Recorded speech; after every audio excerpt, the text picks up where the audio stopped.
प्रणाम भगवान। ओम श्री गुरुवे नमः। ओम गुरुर्ब्रह्मा गुरुर्विष्णु गुरुर्देवो महेश्वरः गुरुः साक्षात् परं ब्रह्म तस्मै श्री गुरुवे नमः। ओम शांति शांति शांति। ओम ब्रह्म ज्ञान और उसकी साधना द्वारा खंडानंद सरस्वती जी महाराज द्वारा भगवान स्वामी जी ने बताया ज्ञान गम्यम का अर्थ,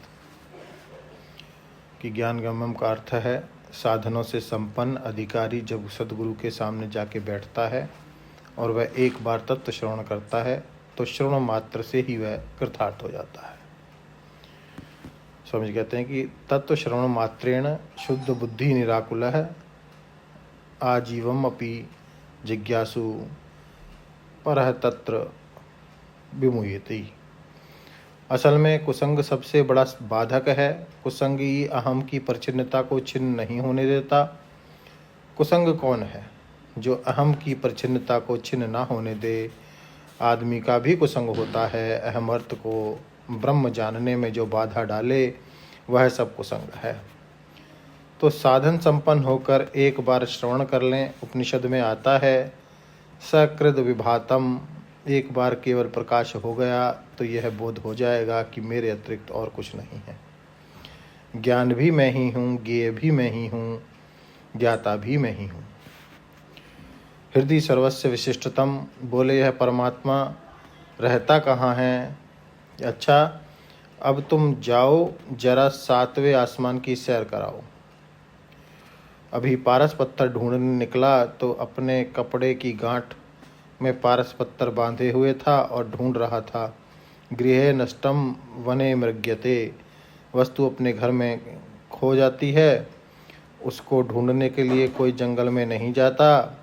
हृदय सर्वस्व विशिष्टतम, सबके अपने हृदय में ही बैठी हुई चीज है। विशिष्टतम माने बैठी हुई, विशेष स्थानम विशिष्टतम, विशेष रूप से बैठना, इसको बोलते हैं विशिष्टतम। दिल में बैठा हुआ है, कहीं सो तो नहीं गया, कहीं खड़ा तो नहीं कि भाग जाए। तो बोले ईश्वर हमारे हृदय में न तो सो गया है न भागने वाला है, वह तो बिल्कुल आसन बांधकर बैठा हुआ है। ज्ञान गम्यम, वही ज्ञान है, वही ज्ञान गम्य है, वही ज्ञेय है। जच्छन क्रीडन रममाणः, छांदोग्य उपनिषद से आया। इस श्रुति को गीता ने इसी अध्याय में सर्वथा वर्तमानोऽपि न स भूयो अभिजायते, इस अर्धाली में बिल्कुल स्पष्टम ले लिया है। तत्व ज्ञान का फल बताया। सर्वथा वर्तमानोऽपि, कैसे भी रहो, जनक आदि के समान रहें, राज्य करें, वशिष्ठ आदि के समान रहें, पौरोहित्य करें, दत्तात्रेय जी के आदि के समान रहें, अवधूति करें, अथवा कीट पतंग आदि के समान अजगर वृत्ति से रहें, मधुकर वृत्ति से रहें, गौ वृत्ति से रहें। सर्वथा वर्तमानोऽपि न स भूयो अभिजायते।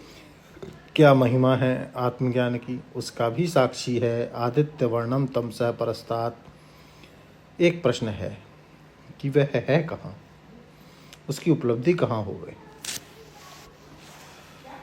एक सज्जन पूछ रहे थे कि अगर कोई स्त्री ईश्वर दर्शन के लिए तीर्थ यात्रा के लिए जाना चाहती हो और उसका पति रोके, तो उसको जाना चाहिए या उसकी पति की आज्ञा मानकर घर में रहना चाहिए। मैंने कहा कि उसको घर में रहना चाहिए, क्योंकि हृदय सर्वस्व विशिष्टतम, क्योंकि ईश्वर तो अपने मन में ही है। ईश्वर को देखने के लिए बाहर जाना तो अपने मन की चंचलता है। तो जो तुम्हारे मन को रोककर हृदय में ही दर्शन कराना चाहता है, तुम्हारे मन को जो रोकना चाहता है, उसका उपदेश श्रेष्ठ है।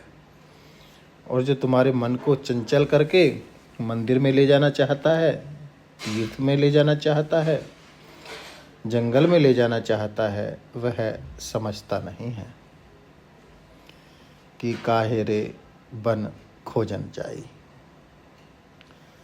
तो बहुत सुंदर उपदेश स्वामी जी का। भगवान सत्संग को और आगे बढ़ाएंगे। अगले सत्संग में। ओम शांति शांति शांति। प्रणाम भगवान।